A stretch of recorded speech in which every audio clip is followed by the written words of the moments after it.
2026-এ যারা আইসিডিএস বা পঞ্চায়েতের জন্য প্রস্তুতি নিচ্ছ তারা অবশ্যই ক্লাসটিকে শেষ পর্যন্ত দেখো, কারণ আজকের ক্লাসে গুরুত্বপূর্ণ বাছাই করা কয়েকটি প্রশ্ন প্র্যাকটিস করানো হবে, তাই ক্লাসটি স্কিপ না করে শেষ পর্যন্ত দেখতে থাকো। আজকের ক্লাসের প্রথম প্রশ্ন হলো, ভারতের সংবিধানে বর্তমানে মোট কয়টি তফসিল আছে? এই প্রশ্নের উত্তর হয়ে যাবে 12টি। 2 নম্বর প্রশ্ন, নীতি আয়োগ কবে গঠিত হয়? প্রশ্নের উত্তর হয়ে যাবে 1 জানুয়ারি 2015 সালে, আর এটি গঠন করেন প্রধানমন্ত্রী নরেন্দ্র মোদী। 3 নম্বর প্রশ্ন, একাদশ তফসিলে কতগুলি বিষয় আছে? এ প্রশ্নের উত্তর হয়ে যাবে 29টি। 4 নম্বর প্রশ্ন, সংবিধানের কোন অনুচ্ছেদে পঞ্চায়েতের বিধান রয়েছে? এই প্রশ্নের উত্তর হয়ে যাবে 243 নম্বর অনুচ্ছেদে। আজকের ক্লাসের 5 নম্বর প্রশ্ন হলো, হাওড়া ব্রিজের নকশাকার কে ছিলেন? প্রশ্নের উত্তর হয়ে যাবে র্যান্ডেল, পামার অ্যান্ড ট্রিটন। একটা ক্লাসেই 3টি বিষয়ে বিস্তারিত আলোচনা করা হয়, জিকে, রিজনিং এবং ম্যাথ। এগুলি ভালো করে প্র্যাকটিস করে গেলে আশা করি পরীক্ষাতে কমন পেয়ে যাবে। চলো আজকের ক্লাসের রিজনিংগুলি আলোচনা করি। এগুলিও খুব সহজভাবেই করা যায়। যেমন দেখো, প্রথম প্রশ্ন মানে রিজনিংয়ের প্রথম প্রশ্ন আর এমনিতে 6 নম্বর প্রশ্ন কি আছে? 121:11, তারপর আছে 169 কত হবে? 11কে 11 দিয়ে গুণ করলে 121 হয়, তাই প্রথমে 121 দিয়ে 11 আছে। এবারে 169 হতে গেলে কতকে কত দিয়ে গুণ করলে 169 হবে? দেখো উত্তর অপশানে প্রথমে এতে 12 আছে, 12তে যদি গুণ করা হয় তাহলে 144 হয়। এটা তাহলে হবে না, তাহলে পরের অপশান বি আছে। বি কি আছে? 13। 13তে গুণ করলে কত হয়? 169। তাহলে এই প্রশ্নের উত্তর হয়ে যাবে 169, অর্থাৎ 13। 7 নম্বর প্রশ্ন কি আছে? 2, 5, 10, 7, 13, 26, তারপরের সংখ্যাটি কি হবে? দেখো এটিও খুব সহজভাবেই করা যায়। 2-এর পর 5 আছে, মানে গ্যাপ কত আছে? 3। 5-এর পর 10 আছে, এখানে গ্যাপ কত আছে? 5। 10-এর পর আছে 17, এখানে গ্যাপ আছে 7। 17 থেকে 26, এখানের গ্যাপ কত আছে? 9। বুঝতে পারলে? প্রত্যেকটি সংখ্যা মৌলিক আসছে। 3, 5, 7, 9, তাহলে পরের সংখ্যাটি কত হবে? 11। তাহলে 26-এর সাথে 11 যোগ করলে কত হয়? 37। তাহলে এই প্রশ্নের উত্তর হয়ে যাবে 37। আশা করি তোমরা বুঝতে পেরেছো। চলো পরের প্রশ্নে যাওয়া যাক। পরের 8 নম্বর প্রশ্ন কি আছে? a = 1, b = 2, ... আছে, তারপর আছে z = 26 হলে BAD বেড এর মান কত হবে? এটি একদম সহজভাবে বুঝিয়ে দিচ্ছি। দেখো BAD এর মান বার করতে বলেছে। বি এর মান তো দেওয়া আছে, এর মানও দেওয়া আছে, কিন্তু ডি এর মান দেওয়া নেই। তাহলে এটা কি হবে? এ যেহেতু প্রথমে থাকে তাই ওর সংখ্যা হচ্ছে 1, বি 2 নম্বরে থাকে তাই ওর সংখ্যা হচ্ছে 2। তেমনই সি দেওয়া নেই, কিন্তু সি যেহেতু 3 নম্বরে থাকে তার মান হবে কত? 3। তেমনই ডি 4 নম্বরে থাকে তাই তার সংখ্যা কত হবে?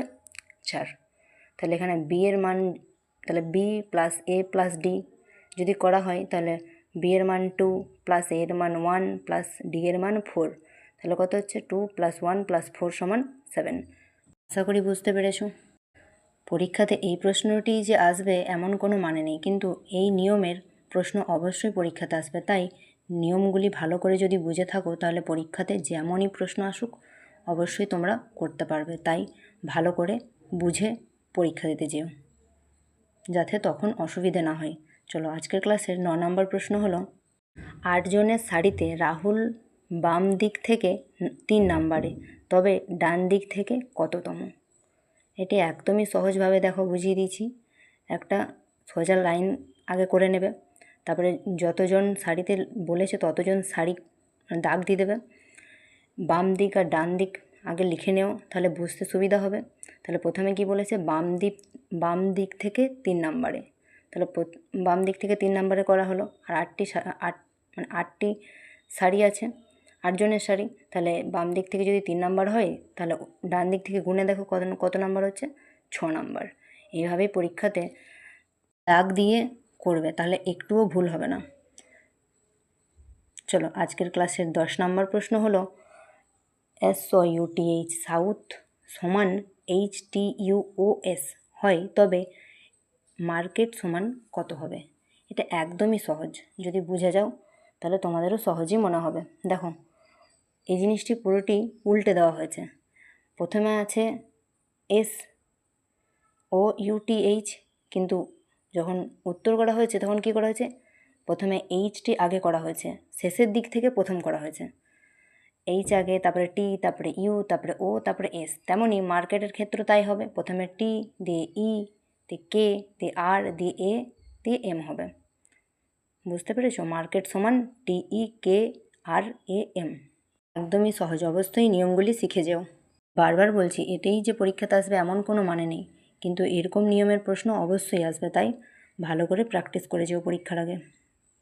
আজকের ক্লাসের 11 নম্বর প্রশ্ন ম্যাথ থেকে কি আছে, একটি সংখ্যার 40% সমান 72 হলে সংখ্যাটি কত? সংখ্যাটি বার করতে বলেছে। এখানে কী হবে, 72 ভাজিত 40 ইন্টু 100। যেহেতু 40% সমান 72 বলেছে, তাই 72 ভাজিত 40 হয়েছে, আর 100টা এসছে পার্সেন্টেজের মান 100, তাই ইন্টু 100। এবারে কাটাকাটিটাও খুব সহজ, 72-এর নিচে 40 ইন্টু 100, যেহেতু ভাজিত বলেছে তাই নিচে হবে 72-এর নিচে 40 গুণিত 100। এবারে 40-এর একটা শূন্য কাটা যাবে, আর ওদিকে 100-এর একটা শূন্য কাটা যাবে, তাহলে এখানে নিচে রইলো 4, ওপরে রইলো 72। তাহলে 2 দিয়ে যদি কাটো খুব সহজেই, 2 দুগুণে 4, আর ওদিকে হচ্ছে 2 3-এ 6, 2 6 12, নিচের 2 আর ওপরে 36 রইলো, তাহলে নিচের 2কে 36 দিয়ে কাটা গেলে কত, 18 দিয়ে কাটা যাচ্ছে, তাহলে ওপরে রইলো কত, 18 ইন্টু 10, তাহলে 18 ইন্টু 10 সমান 180। আশা করি বুঝতে পেরেছো। তোমরা অবশ্যই খাতাতে প্র্যাকটিস করো। 12 নম্বর প্রশ্ন কি আছে না, 12,000 টাকার ওপর 10% বার্ষিক সরল সুদে 2 বছরে মোট অর্থ কত হবে? এটি তো আগের দিন এই নিয়মটি করিয়েছি, খুবই সহজ, অবশ্যই প্র্যাকটিস করবে। কি নিয়মটি কি না, আয় সমান PRT/100। তাহলে এখানে আয় মানে হচ্ছে সুদ। এই প্রশ্নে মোট অর্থ বার করতে দিয়েছে। কে আছে, আয় যেমন আছে তেমনই থাকলো, আসল টাকা মানে পি এখানে কত আছে 12,000 ইন্টু আর এর মান কত বলেছিলাম পার্সেন্টেজ, সেটা আর হবে, সেটা কত আছে 10 ইন্টু এখানে টাইম মানে বছর, এটা কি আছে 2/100। যেহেতু নিচে 100টা আছে তাই নিচে 100-র একটা শূন্য আর 10-এর একটা শূন্য কাটা যাবে, আর ওদিকে 12,000-এর একটা শূন্য কাটা যাবে, তাহলে 100 আর কোনো শূন্যই রইলো না, তাহলে ওপরে কত রইলো 1200 ইন্টু 2 সমান 2400। প্রশ্নে যেহেতু বলা হয়েছে মোট অর্থ বার করতে, তাহলে মোট প্রথমের অর্থ কত ছিল 12,000, তাহলে 12,000-এর সাথে 2400 যোগ করলে কত হবে 14,400। এই প্রশ্নের উত্তর হয়ে যাবে, মোট অর্থ হলো 14,400। আশা করি তোমরা এই প্রশ্নটির উত্তরও বুঝতে পেরেছ। চলো আজকের ক্লাসের 13 নম্বর প্রশ্ন না, 25% অফ 240, 240-এর 25% কত হবে? পার্সেন্টেজ বার করতে দিলে 100 দিয়ে ভাগ করতে হয়, তাহলে 25/100 ইন্টু 240, কাটাকুটি করলে বেরিয়ে যাবে 25 4-এ 100, যেহেতু 100টা নিচে আসে, আর এদিকে 4 রইলো, আর ওদিকে ওপরে রইলো কত 240, তাহলে 4 6 24, আর ওদিকে শূন্যটা রয়ে গেলো, তাহলে 60। এই প্রশ্নের উত্তর কত হয়ে যাবে 60। আশা করি তোমরা বুঝতে পেরেছো। আজকের ক্লাসের 14 নম্বর একদমই সহজ, 18 ইন্টু 15 সমান কত? এই প্রশ্নের উত্তর হয়ে যাবে 270। তোমরা যারা ICDS-এর জন্য বা পঞ্চায়েতের জন্য প্রিপারেশন নিচ্ছ অবশ্যই এগুলো প্র্যাকটিস করে যেও, কারণ এরকমই প্রশ্ন পরীক্ষাতে আসতে দেখা যায়, তাই পরীক্ষার আগে ভালো করে এই প্রশ্ন উত্তরগুলি দেখে যেও। আজকের ক্লাসের শেষ এবং 15 নম্বর প্রশ্ন হলো 3:5 সমান 24 কত, 24 কত?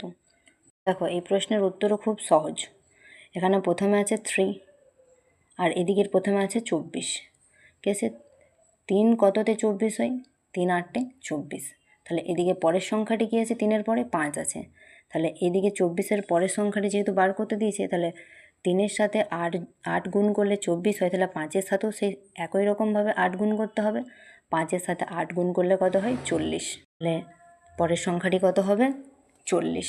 আমাদের এই চ্যানেলে একটা ক্লাসেই 3টি বিষয় আলোচনা করা হয়, তাই ক্লাসগুলি যদি তোমাদের ভালো লেগে থাকে অবশ্যই লাইক করে দিও। আর যদি তোমরা বুঝতে না পারো অবশ্যই কমেন্টে জানিও, আমি পরের ক্লাসে সেই জিনিসটি বুঝিয়ে দেওয়ার চেষ্টা করব। এরকম আরও ক্লাস চাইলে অবশ্যই চ্যানেলটিকে সাবস্ক্রাইব করে দিও। আজকের মতো ক্লাস এখানেই শেষ। ধন্যবাদ।